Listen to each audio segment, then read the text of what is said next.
Hey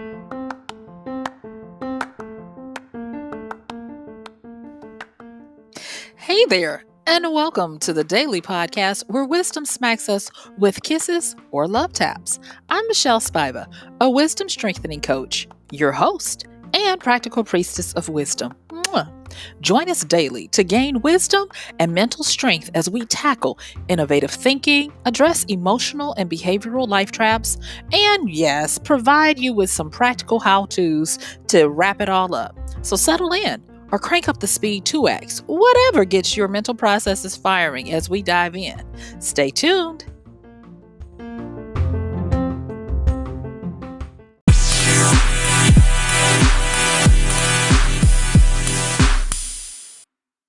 Yay!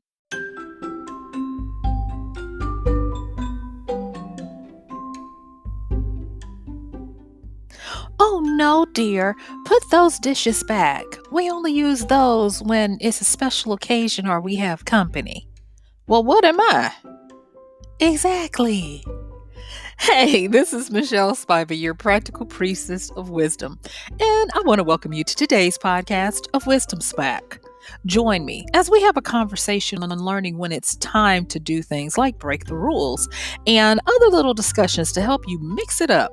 So sit back, relax, and join me on the flip as we talk about until it's time to break the rules. I'll see you soon.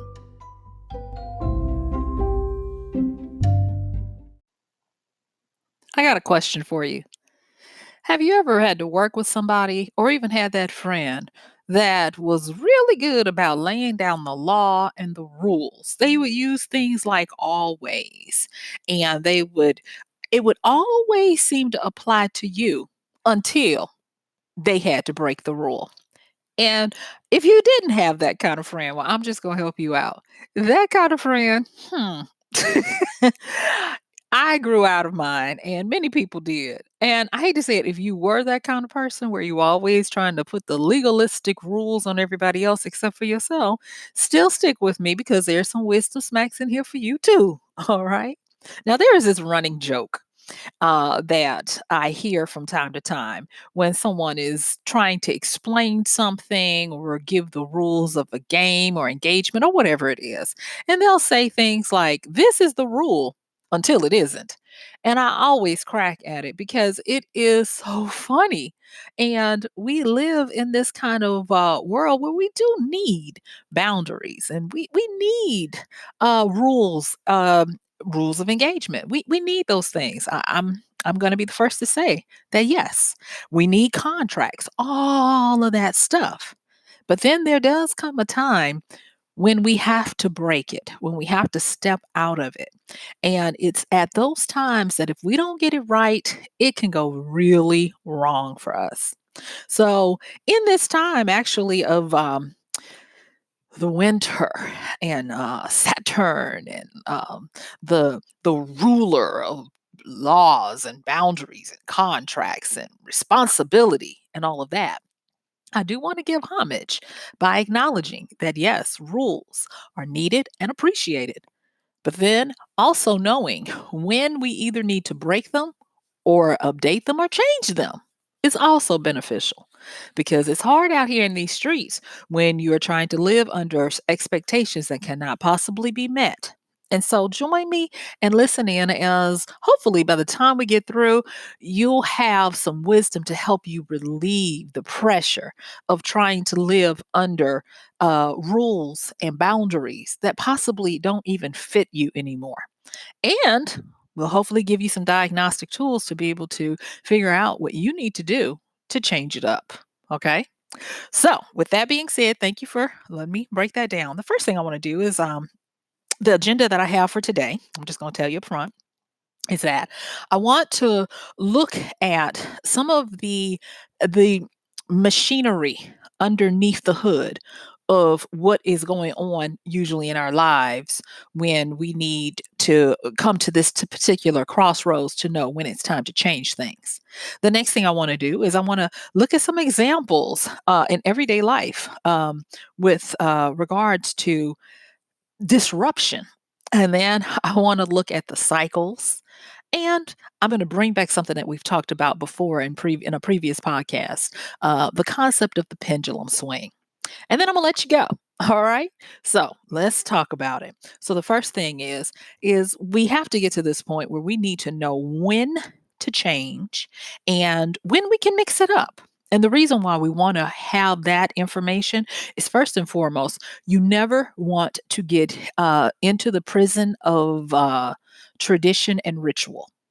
Because if you get into the prison of tradition and ritual, you will be bound by the gods of order.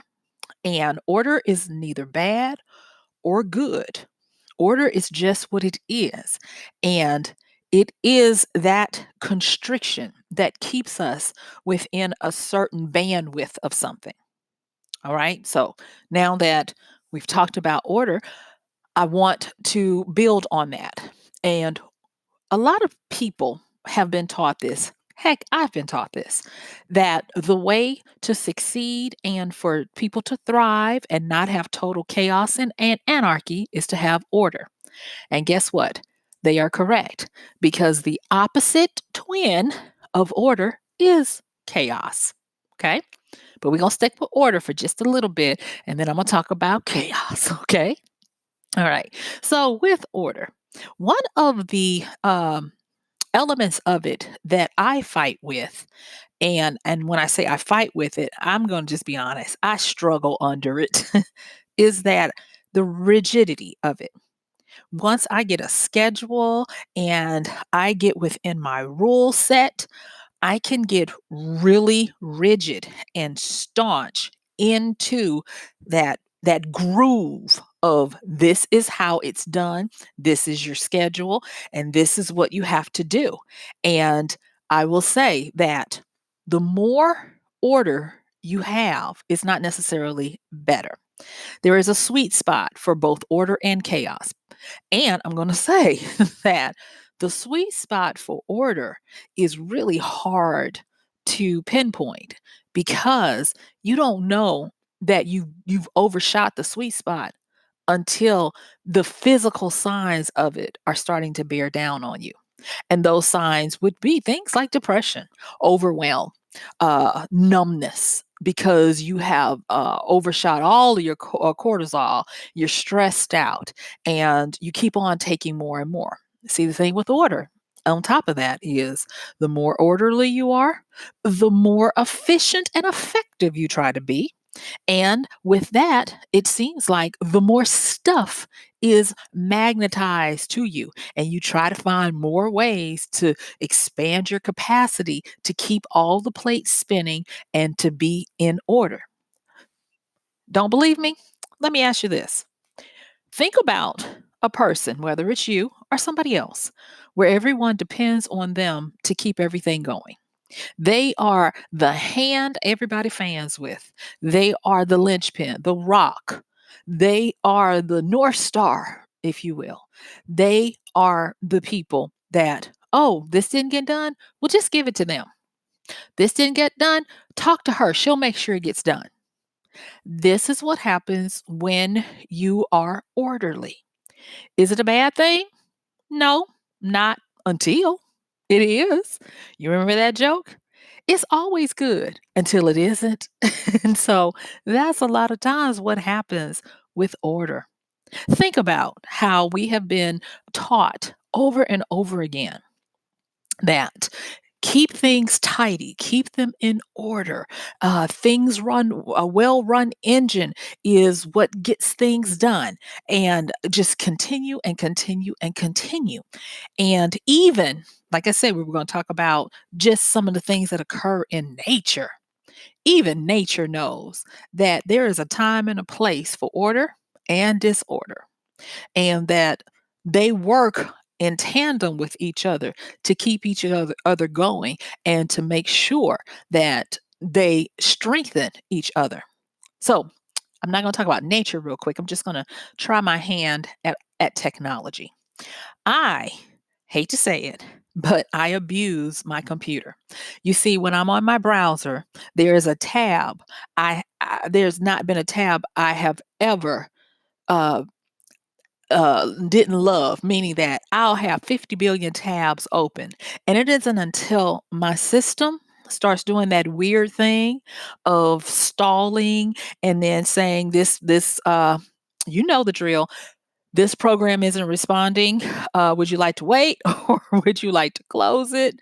Or it might say your system is out of memory. So depending on if you're PC or Mac, you still get the dreaded note. But it's like I even say to myself, Michelle, why do you have to wait until your system says uncle? Why do you have to wait until your system says you shall not go any further? Why do you have to be the one that's constantly abusing your technology? And I try to do better. And you know what? I'm going to stop trying. There is no try. There is only do. Thank you, Yoda. and I'm actually, now that I'm talking to you right here in this moment, I'm going to start monitoring and giving myself a bandwidth of tabs that I'm going to have open. Now, you might say, you hypocrite, you sit up here talking about order and you're trying to give yourself more rules and boundaries to be within. Possibly. But y'all, don't be like that. Let's go back to talking. I'm gonna work on my tab management. But what I'm saying is this is that the more we have order, the more we have effectiveness, we tend to add on to it. So while I'm telling, I'll tell some more on myself. I am a pack rat. Yes, I am, especially when it comes to my purses or my luggage. I am what you would call an aggressive packer, an overly optimistic packer, whether it be a piece of luggage or it be my handbag. And when I was younger, I loved the large size handbags. Well, it got to the point where I was like, oh, I'm having shoulder issues. Come to find out, it's not a good thing when you're constantly carrying around something with you that's weighing anywhere from 5 to 8 pounds every day, all day, namely a purse on one side. And so by overuse of that, the doctor that I saw at the time was like, you got to stop it or you're going to end up with arthritis, bursitis, or some kind of itis on that side.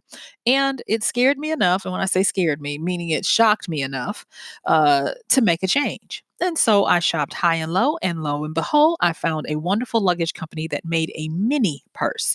You know the ones, they're cute. They're about the size of a cell phone, but they've got all of these little compartments and they hold your lipstick. They have something for a bottle of water on the side. You get my drift.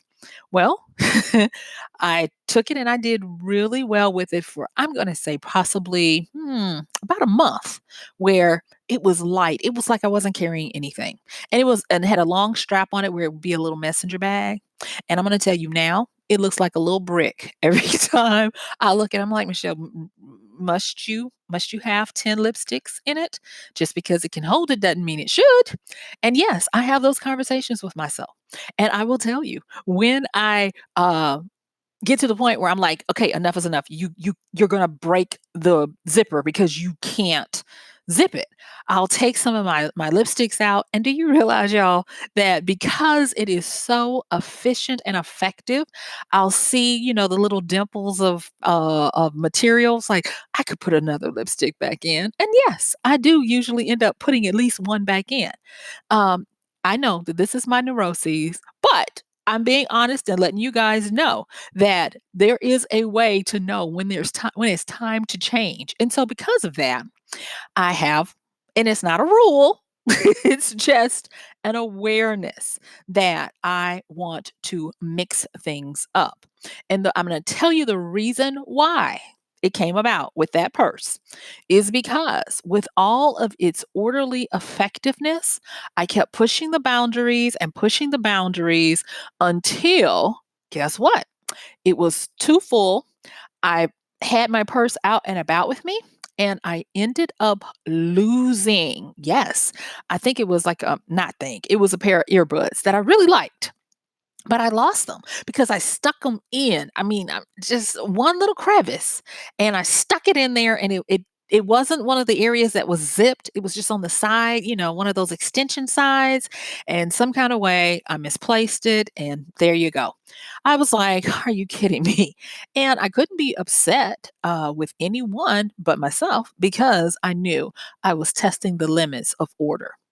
And that's what happens when we continue to go by, well, it can have this and it's used this way. And what we end up doing is we keep on having these additions. We keep adding on to and on to order until order breaks. And what happens is we are thrust into chaos. Now, I do want to say this because I'm getting ready to move over to chaos.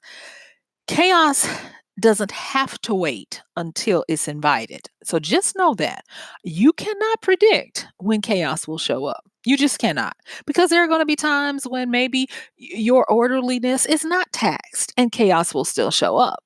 But for the sake of my nice little orderly, you see how I'm addicted to it, my orderly little podcast scenario, I'm going to talk about it for when it's invited and it shows up. Okay.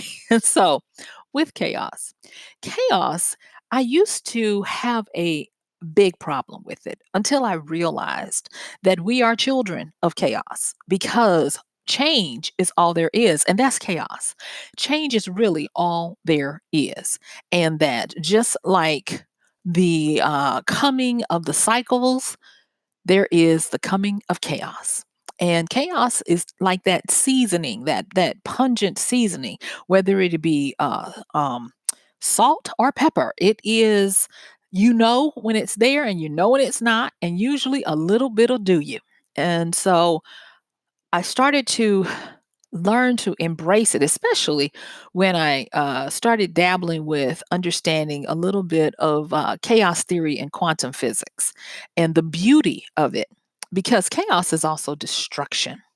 Yes. And because of that destruction, what I found was that we have these beautiful symbols of chaos incorporated in the symbol of the phoenix, the great bird, the great fiery one that is born out of the ashes of destruction. And this is what I also had to embrace. When I moved from working for someone in a very orderly fashion, a very logical skill set that I would use every day, and I decided to start writing and doing more creative work, I moved into the realm of, yes, chaos. Because where order is about logic and rules and production, chaos is about creativity, destruction, new birth, fire.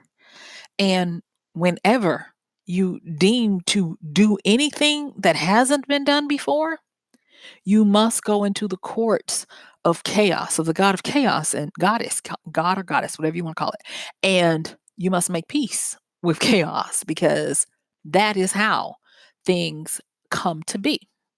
And so I was looking at that because I and if you listen to the A part, well, I think you did to get here, but that was a reenactment that I had that was so funny. About one time when I went home, and it wasn't my grandmother. I think it was like one of my, well, I know who it is. It was family relative. And I went to pull some dishes down for dinner, and she politely told me that, no, babe, no, baby, we don't use those. It's just us. And I'm like, well, what? She's like, that's for special occasions. I'm like, what am I? And it got me to thinking. I was like, she's so regimented. She hasn't used these dishes in forever. And at the time, I was home from college and decided to go and spend a weekend with her. And I'm like, well, when are you going to use these? And I almost said the nickname we have for her. But it was just amazing to me how she was so stuck into this order. And at the time, I was like, I'm all of that. I am your special niece, come to visit and all of this. And she didn't care. But I was like, but let it be something that, you want to use them for. You break out of that. And I just remember that when I was looking at the wisdom smacks that I'm sharing with you today about these rules and these always and nevers and these absolutes that you have to have that little clause of until, because order works until chaos shows up, and chaos reigns until order shows up. And so they go hand in hand. So I'm going to talk real quickly about cyclic pressures and tensions and a few other things. And then, like I said, I'm going to let you go. And so, with order and chaos, as you can see, they are on the same coin, different faces. And so they go in cycles. You go into and out of them. And you can actually use these to your benefit when you're trying to live your life, improve your quality of life, and those types of things. And that is to kind of prepare for each one of them.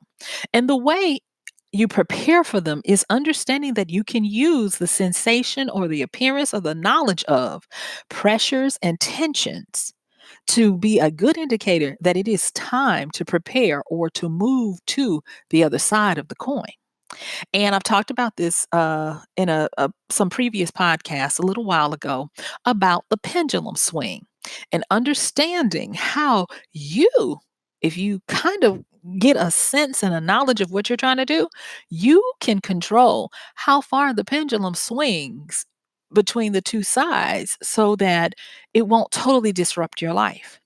And that's what we're going to talk about a little bit right now. So stick with me, okay? So, when you start feeling pressures and tensions, so let's talk about order. I've already alluded to it. When you have too much order and you are pushing the abilities of the orderly system that you're living within, you will start to feel overwhelmed. You'll start to feel pressure, like the weight of the world is on you. You will start to have numbness and stress, um, awareness of your stress. You'll start to have thoughts like, I don't know how much longer I can keep this up. Those are going to be indicators that you are overstressing your ordered system. When you start to realize that these are in effect, it is time to get ready for chaos. Now, this is where the always until comes, because you can manage the until, not all of it, but most of it. And what you can do is you can appeal to and usher in chaos yourself so that it doesn't come and totally destroy or wreck the ordered system that you're used to and accustomed to. And you might say, well, how do you do that? I'm glad you asked. And if you didn't, you should have been asking. And that is by doing this, bringing in the new or the inverse and uh, allowing it to run through your system to increase the tensions and increase the stressors in a managed way. Okay, let me say that again. What you can do when you are, say, for instance, you got an ordered system, but you're starting to get the signs that it's too much. And if you don't get a handle on it, it's going to totally break. So you want to have managed chaos. And what you can do is introduce the new. And to introduce the new, this is going to be part of that pendulum swing. You want to introduce the new in as much as you can a controlled way. So let's give you for instance. Say, for instance, you have a morning routine to make sure that you and everybody else gets out of the house on time in the mornings, right? And of late, it's been getting harder and harder because people are tired. This routine every day has become a drudgery. You're having to use more time trying to get yourself out of bed, get everybody else out of bed, keep people on the schedule, and it's only you. Nobody's trying to help you. Everybody is starting to fight against you. What you can then do is when you start to sense the pressures and the tensions and I don't know how long we can do this, I feel like I'm giving out of steam, uncle, that kind of thing, introduce something new that's controlled.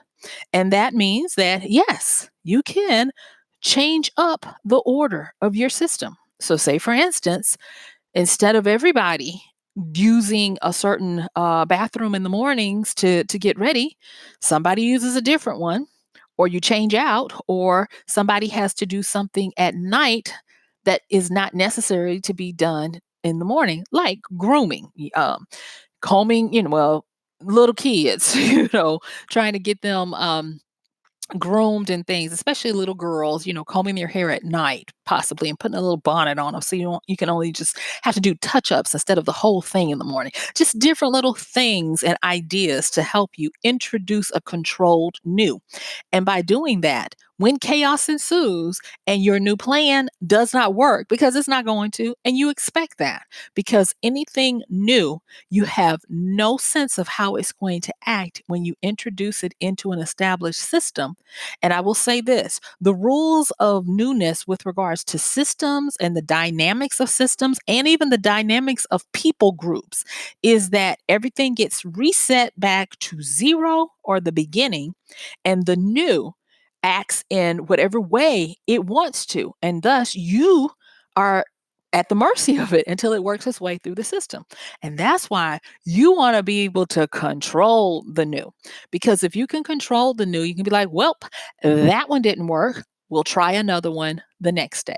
And the reason why I'm saying to work with chaos, work with that until, be okay with it and embrace it as much as you're willing to embrace the order, embrace the chaos. You know, there might be another situation where you say, okay, I'm going to introduce the new, and you're like, everybody, you're on your own. And instead of trying to continue to control the order of the system, you let chaos run amok so that you can show people or impress on them why they need to re-embrace your order. Has there ever been a time when you were like, maybe you're the person that keeps everything going, you're the linchpin, the North Star, and you say, everybody fend for yourself. And once they floundered enough, it's enough of a change for them to get back in line and follow the system. You see, this is how you use that until it's time to break the rules kind of thing. Because chaos is going to come, and whether you want it to or not, you might as well make friends with it and use it to your advantage. And even when you do it that way, it's still going to bring some things that you didn't bargain for. But because you're not pretending that it never existed and that it won't happen, you'll be better able to handle it when it does, when it's time to break the rules. Because this is the part that we don't want to think about when we think about how good we are at something. We always want to say that our system or our lives are well oiled and well run. And that's just not the truth. There are times, there are seasons, and there are reasons for when it seems like things run amok. They are out of order, out of sorts, and all hell is breaking loose. And that is because it is time for chaos. Remember earlier when I said sometimes chaos comes before the orderly system has been totally taxed? Yeah, it's those times too. And when you have those times, I want, in the last few minutes that we have, I want to just give you some tips that we can use from disruptive technologies. So, what does technology have to do for when chaos comes into our life and we weren't expecting it? There is this concept of disruptive technologies. And with disruptive technologies, what they are technologies that come and retire, if you will, previous technologies. And I'm using these because we can learn from them. Because when chaos comes in, it wasn't expected and it totally turns your life around. That's what's happening. You're having a new disruptive incidents come and retire your previous ordered life. Nothing is the same. Some people even talk about it with regards to major events in their lives, whether it's marriage, divorce, graduation, um, hirings, firings, all of the different major upheavals that happen in your life. They tend to resemble this energy. So let's talk a little bit about this disruptive technology. So the thing that we can learn from with regards to disruptive technology is that we can see that it is the manifestation of divergent thinking. Now that's not a big word. All it means is that divergent thinking is when a lot of different traditionally non-associated ideas and thoughts came together, made nice, and produced something new that was totally different than what was in existence. And so chaos can have order in it. Chaos can be a new software system that the company is changing over to at the beginning of the new year that's not tested and throws everybody's computers offline. Chaos can also be uh, things that look like there is no form or rhyme or reason to them as to why they're happening, but once the dust has settled, you look around and now you're the better for it. You have learned new skills. You have gained new experiences. Your database of experience, knowledge, and wisdom has exploded. And it's all because of this disruptive occurrence. And that's what we learn from these disruptive technologies that have come in to our world. I've talked about them on other podcasts, like what Netflix did to Blockbuster and to the DVD industries, and we could go on and on about those. The e-cigarette to the cigarette, on and on. Different technologies that are disruptive. If you want to Google them, and it's fascinating reading. But for the sake of what I wanted to talk to you today about, until it's time to break the rules, I want you to understand that if you've got chaos in your life, you can bring order to it. And if you have order in your life, be ready for chaos, because they work hand in hand. And you can know that you can lessen the blow by being able to spot when chaos is afoot and how to know that it's a cycle and that you can work with it. So, guess what? My time is up. Bye.